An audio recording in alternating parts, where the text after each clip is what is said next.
Esta noche no hables de política. Veámoslo.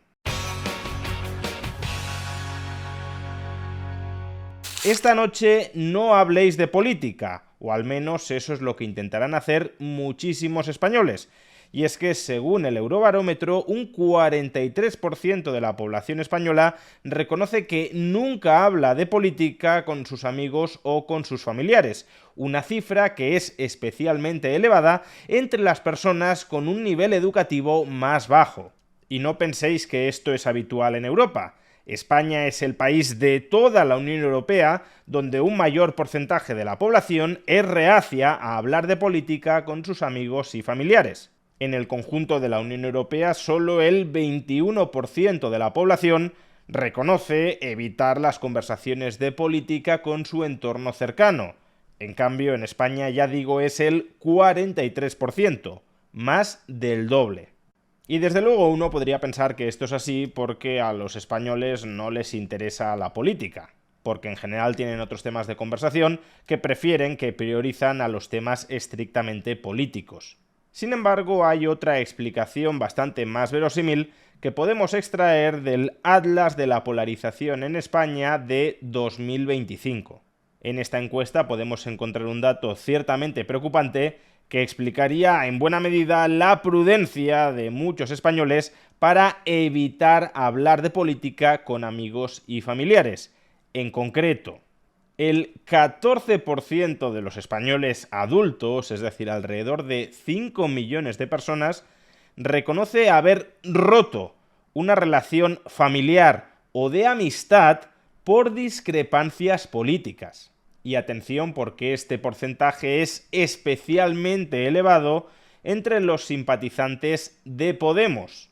En el caso de los simpatizantes de esta formación política de extrema izquierda, el 34%, uno de cada tres, reconoce haber roto relaciones de amistad o relaciones familiares por discrepancias políticas. En cambio, entre los simpatizantes de Vox, que sería el partido equivalente en radicalidad al otro lado del extremo político, en la derecha, el porcentaje que dice haber roto relaciones familiares y de amistad por temas políticos es del 18%, prácticamente la mitad que entre los simpatizantes de Podemos. Por consiguiente, una elevada porción de ese 43% de españoles que dice no hablar nunca de política con sus amigos o familiares, probablemente no hable de política no por desinterés, sino por miedo a que la otra persona con la que quiere hablar de política le retire definitivamente la palabra. Y la verdad que estos resultados son bastante tristes, porque demuestran, una vez más, que la política no es un ámbito que nos una, un ámbito que promueva la fraternidad entre el género humano, sino más bien es un ámbito de división, de enfrentamiento y de enemistad. Algo que los partidos políticos saben muy bien y por eso, para conquistar el poder, para tener una masa de ovejas que les sea fiel en cualquier circunstancia, tienden a azuzar el enfrentamiento y la división con aquellos que simplemente piensan distinto. Como si la persona que piensa distinto a ti no fuera simplemente una persona con ideas políticas distintas, es decir, con ideas distintas sobre cómo debería organizarse la sociedad. No, esa persona que tiene ideas políticas distintas a las tuyas es directamente un enemigo e incluso un criminal, cuando perfectamente esa persona puede tener unas ideas políticas distintas a las tuyas y que sean correctas y las tuyas no, o que sean correctas las suyas y las tuyas también lo sean, porque quizás son visiones sobre cómo debería organizarse la sociedad que pueden coexistir pacíficamente entre sí. Uno puede pensar que las empresas capitalistas son mejores que las cooperativas y otro puede pensar que las cooperativas son mejores que las empresas capitalistas. Cuando hay espacio para que existan ambos tipos de organización político-económica de las relaciones productivas, o también puede suceder que la otra persona tenga ideas políticas equivocadas y que las tuyas sean correctas.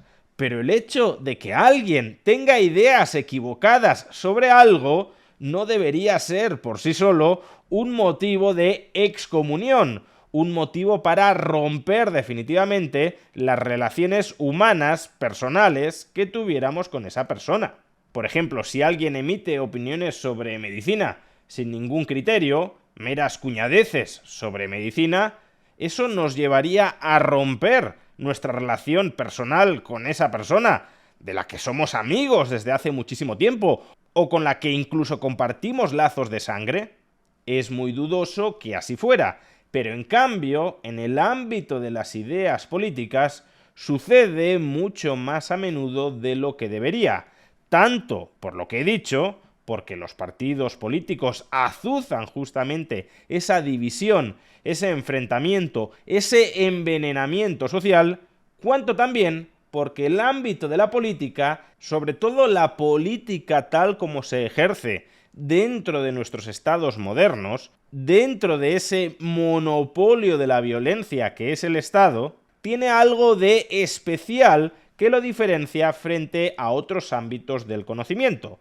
Y es que cuando reflexionamos sobre la política, no solo estamos reflexionando sobre cómo deberíamos vivir nosotros nuestra vida, sino también sobre cómo otros deberían vivir su vida. Cuando reflexionamos sobre política, estamos reflexionando sobre qué creemos que debería ser obligatorio o debería estar prohibido no solo para nosotros, sino también para terceros. Y por tanto, conforme vamos ampliando el ámbito de la política hasta que prácticamente lo ocupe todo, aquello de lo personal es político, pues entonces, si alguien está opinando sobre qué debería tener permitido o qué debería tener prohibido hacer un tercero en los ámbitos más privados de su vida, en la esfera más íntima de su persona, pues hasta cierto punto es lógico que se revuelva contra aquel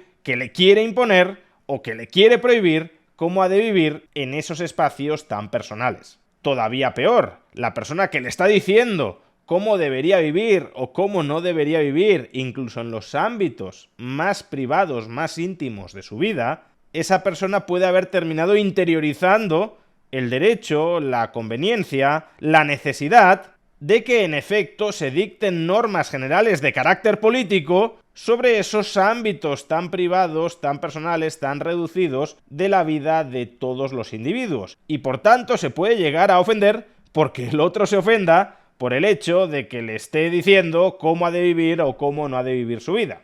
Porque claro, si lo personal es político, entonces tu vida también es un objeto de decisión política. Y por tanto, sobre tu vida, tienes tú tanto derecho a opinar como lo tengo yo. Y si tú te rebelas porque yo estoy ejerciendo mi derecho político a opinar sobre las reglas que deberían regir tu vida, entonces hasta cierto punto lo puedo interpretar como que estás atacando mis derechos políticos, como que te opones a la misma democracia.